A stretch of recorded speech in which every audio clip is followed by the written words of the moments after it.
Produire ou utiliser et réutiliser les ressources éducatives libres, en plus d'être utile en termes d'éthique et d'efficacité, a le potentiel de changer votre façon d'enseigner dans votre travail quotidien. Les REL peuvent en effet constituer le premier pas vers l'adoption de méthodologies d'enseignement ouvertes et en réseau, améliorant l'engagement, la participation et la motivation des étudiants. Objectif de ce module. Alors, à la fin de ce module, vous serez capable d'expliquer le concept de pratique éducative ouverte, planifier vos propres pratiques pédagogiques ouvertes dans la conception et le développement de vos cours, maîtriser l'utilisation des outils des réseaux sociaux et l'apprentissage collaboratif en ligne, et enfin, planifier vos propres approches d'évaluation ouvertes dans la conception et le développement de vos cours. Commençons tout d'abord par le concept de pratique éducative ouverte.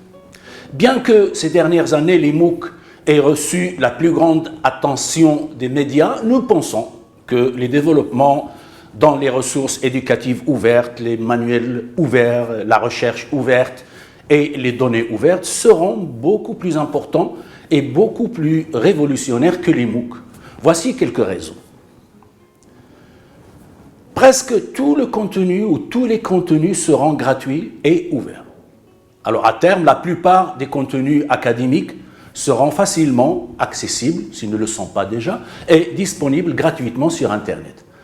Et pour tous. Alors cela veut dire, ou cela pourrait bien signifier un transfert de pouvoir des enseignants aux étudiants. Ces derniers ne dépendront plus particulièrement de leurs professeurs comme principale source de contenu. Alors certains étudiants sautent déjà, tout le monde le sait, des conférences dans leur institution locale parce que l'enseignement du sujet est meilleur et plus clair sur, par exemple, OpenCourseWare ou bien l'EMOOC ou la Khan Academy. Si les étudiants peuvent accéder gratuitement aux meilleures conférences ou au matériel didactique de partout dans le monde, y compris aux principales universités, pourquoi souhaiteraient-ils obtenir du contenu d'un professeur de niveau intermédiaire dans leur université? Quelle est la valeur ajoutée que ce professeur apporte à ses étudiants? Cela signifie tout simplement qu'il faut examiner très attentivement comment le contenu sera présenté et mis en forme par un enseignant, ce qui le rend unique par rapport à ce que les étudiants peuvent trouver ailleurs. Ce qui ne sera pas acceptable pour la plupart des étudiants, c'est le reconditionnement de contenus standards qui peuvent facilement être trouvés ailleurs que sur Internet et qui peuvent être meilleurs ou de meilleure qualité. La modularisation, le même contenu disponible sous une forme numérique accessible à tous, peut être intégré à diverses applications et ou combiné à d'autres REL pour créer un seul module ou un cours ou un programme d'enseignement. L'objectif serait de réduire le temps passé par les enseignants dans la création de contenu et en utilisant davantage leur temps pour soutenir l'apprentissage des étudiants. Ensuite, la désagrégation des services. Tout simplement, on peut dire que l'éducation ouverte et la numérisation permettent d'offrir aux établissements un ensemble complet de services à séparer, à offrir séparément, en fonction du marché de l'éducation et des besoins particuliers des apprenants. Les apprenants sélectionneront et utiliseront les modules ou les services les mieux adaptés à leurs besoins. Ensuite, le soutien aux apprenants. Alors, ce que les étudiants recherchent, c'est de l'aide dans leurs études. Comment rédiger des devoirs ou chercher des informations, des commentaires sur le travail et la réflexion. Le soutien aux étudiants peut se faire à l'aide, bien sûr, de tuteurs, mais cela exige beaucoup de moyens de la part de l'institution.